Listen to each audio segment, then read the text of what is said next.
This is private property and you're trespassing.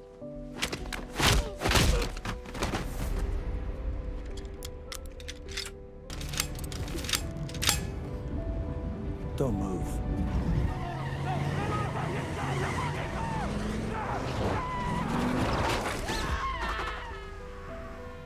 Adam learns about a scam stealing money meant for charity. Quietly, he takes action, breaking into the scammer's office and taking down anyone in his way. He leaves the building in flames, making sure their fraud ends for good.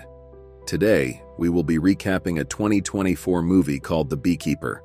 The movie begins with Adam, a beekeeper living in America. Nearby, a woman named Parker is absorbed in her work when Adam approaches her with news that he has gathered honey from her fields, which are teeming with bees. Grateful, Parker thanks him, and Adam promises to bring her some honey. Later in the evening, Parker receives an alert on her computer about a virus. She contacts a man named Mickey from her company in the city, using the number provided. Explaining the situation, Parker asks for assistance. Mickey suggests a solution, guiding her to install a remote access on her computer. Once the app is installed, Mickey demonstrates its functions to his team while observing Parker's financial details. Mickey transferred $50,000 to Parker's account, claiming it was a mistake and requesting that she return the funds. As Parker prepares to return the amount, she realizes that Mickey has actually transferred $150,000. Persuading her to act quickly, Mickey watches as she enters her transfer password. However, the remote app enables him to seize control, and Parker's computer abruptly shuts down. Mickey and his team celebrate securing $2 million,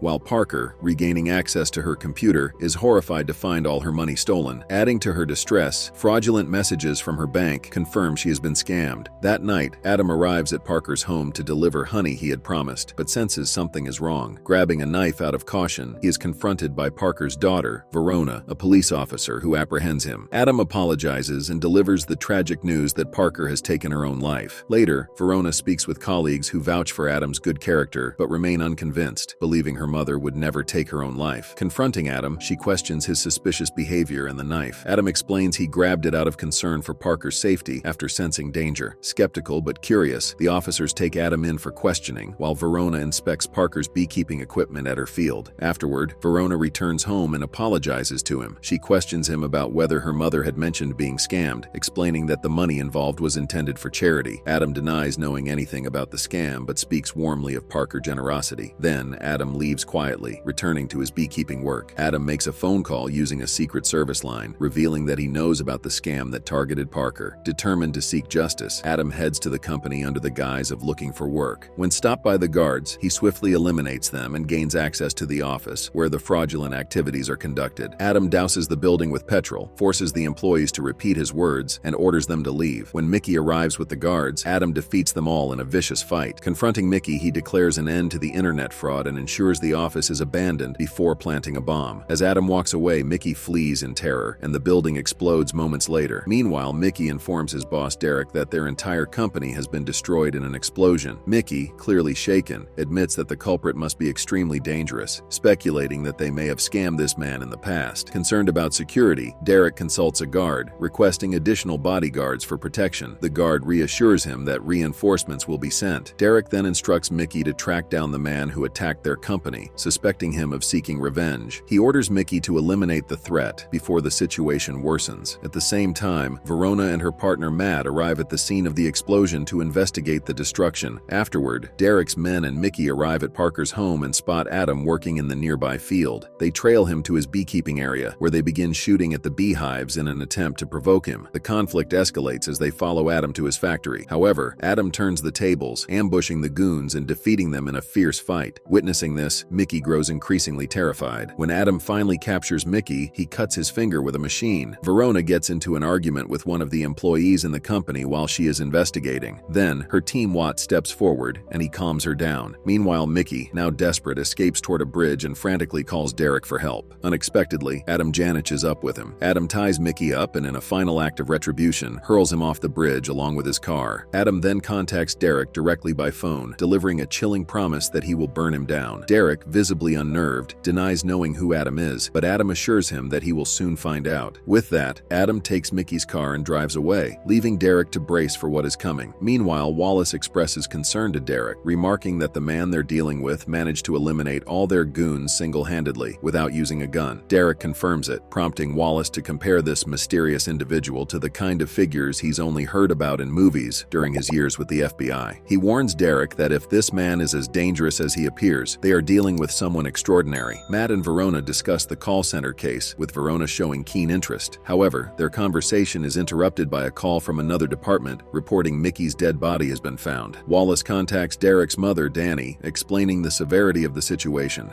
Danny, unimpressed, reminds Wallace that she hired him to protect her son and manage his minor criminal dealings, instructing him to handle the problem. Realizing the gravity of the threat, Wallace reaches out to CIA agent Janet, requesting their best bounty hunter to eliminate the man. Police discover Mickey's mutilated body and missing fingers. Later, while refueling his car, Adam is ambushed by a skilled assassin sent by Janet. She opens fire on his car, forcing him to retreat briefly. As she attacks with a machine gun, Adam returns, using a honeypot as an improvised weapon. When it spills, he ignites it, setting her ablaze and killing her. Before leaving, Adam takes one of her fingers as a token and blows up the gas station in a fiery explosion. Janet informs Wallace about Mia's demise, incredulous that their best assassin was killed. Frustrated, Wallace vows to handle the situation himself. Verona and Matt arrive at the destroyed gas station to investigate and survey the wreckage. Verona notes that no ordinary individual would wield a machine gun in such a way unless backed by powerful forces. She decides to report their findings to higher authorities. Meanwhile, Wallace assembles a group of heavily armed mercenaries, presenting them with Adam's photo and details. He warns them that they are up against a beekeeper who has proven deadly and instructs them to take him down at all costs. Adam, now on the offensive. Meanwhile, Matt and Verona meet with a senior officer to discuss the escalating situation. Verona explains that Adam has destroyed an entire company in their jurisdiction, leaving a trail of bodies in his wake. She reveals that Adam is now targeting individuals connected to another corporation, Uma Corporation, and suggests they need military support to stop him. At the Nine-Star Company, a man named Rico oversees a team deeply entrenched in illegal operations, teaching them advanced techniques for fraud and theft. A member of the SWAT team arrives, warning Rico of potential danger and recommending they shut down the office. Rico dismisses the warning, inviting the SWAT officer to follow him. Adam arrives and attempts to take command of the FBI team, but the FBI boss orders his removal. Undeterred, Adam fights his way through and forces his way into the office. As Rico's team continues working, Adam unexpectedly storms in, instantly recognized by the officers present. Adam swiftly incapacitates everyone in the room and fights with the officers. Adam corners Rico, beating him mercilessly for information about his higher-ups. When Rico refuses to talk, Adam shows him a photo of Parker, accusing him of stealing from a kind-hearted woman who didn't deserve this. Meanwhile, Verona arrives armed, and Adam makes himself hide and tells her that the men in front are responsible for her mother's death. Then, Adam escapes before reinforcements arrive. Shortly afterward, Matt encounters Adam, setting the stage for the next confrontation in the unfolding saga. Adam kicks Matt but spares his life, walking away without harm. As Matt and Verona search the area for clues, Verona shows a photo of Derek. Upon recognizing him, she becomes increasingly alarmed, suspecting the scale of the conspiracy they are dealing with. During a meeting, Wallace receives an urgent call and pulls Derek aside to inform him that the authorities have seized the One-Star Company. Wallace urges Derek to call his mother. Reluctantly, Derek contacts Danforth, admitting his business is in trouble and asking for her help. To his surprise, Danforth remains calm, instructing him to send the details and assuring him she'll take care of it. It's then revealed that Danforth is the President of the United States. Verona and Matt, now piecing the puzzle together, conclude that Adam's next targets will likely be Derek and Danforth. Brad authorizes them to mobilize as many soldiers as necessary, emphasizing the importance of protecting the president. Security at the White House is heightened, with every precaution taken. Meanwhile, Wallace contacts Lazarus, a renowned mercenary, to ensure their safety. Lazarus confidently assures them that nothing will happen while he's around. Danforth arrives at the White House, meeting with Wallace as security thoroughly inspects every vehicle. Meanwhile, Adam emerges from a sewer and sneaks onto a truck. He eliminates an officer inspecting the truck's undercarriage, takes his uniform and blends in. Disguised, Adam infiltrates the security detail, plants a bomb in a parked vehicle, and swiftly swaps his uniform for a suit, seamlessly entering the White House. Danforth confides Derek, demanding to know the truth. Later, a senior officer at the FBI interrupts, presenting evidence that Derek's company has been scamming people and funneling stolen money. Shocked, Danforth questions whether the funds he has contributed to her campaign funds are also from these fraudulent activities. Derek Derek confesses to Danforth that the fraudulent activities were indeed orchestrated by their companies. Meanwhile, Verona spots Adam at the White House, prompting a wave to officers to pursue him. Lazarus, the hired mercenary, also prepares to take Adam down. As Adam faces capture, he detonates the bomb he had planted earlier. Using the distraction, Adam eliminates the pursuing officers and goons, slipping deeper into the White House under the guise of an officer. Derek argues with his mother, who expresses frustration, explaining she became president to better the country, not to enrich him. Derek defends himself, claiming he acted for her and that none of it would have been possible without the money. Danforth remains resolute, vowing to return every stolen penny to the victims and issue a public apology online. As this tense exchange unfolds, Adam makes his way through the building, leaving a trail of bodies in his path. Lazarus intercepts him, and a brutal fight ensues. Lazarus, a skilled and powerful adversary, lands several blows, but Adam proves resilient and resourceful. After an intense struggle, Adam ultimately overpowers Lazarus, finishing him off. Adam then moves toward the office where Derek and Danforth are located, working to unlock the door. Before he can proceed, Wallace stops him. Adam, unfazed, swiftly breaks Wallace's hand, pushing past him to continue his mission. Inside the White House, Derek, overcome with fear and desperation, panics and fatally shoots the senior officer. At the same time, Adam detonates another explosion, breaching the secure area and making his way inside. Facing Adam, Derek grabs his mother, Danforth, and uses her as a human shield, threatening to kill her to save himself. Verona and Matt arrive just in time to witness the standoff. Without hesitation, Adam takes a decisive shot, killing Derek with a bullet to the head. As chaos erupts, Adam escapes through a nearby window. Outside, Verona points a gun at him, but after a brief moment of silent understanding, lets him go. Adam nods in gratitude and disappears into the night. In the end, Danforth is left heartbroken, mourning the loss of her son amidst the wreckage of his corrupt empire. Meanwhile, outside, Adam removes his diving suit as approaching officers close in. Spotting them, Adam quickly dives into the nearby waterway, using it as his escape route, vanishing before they can apprehend him.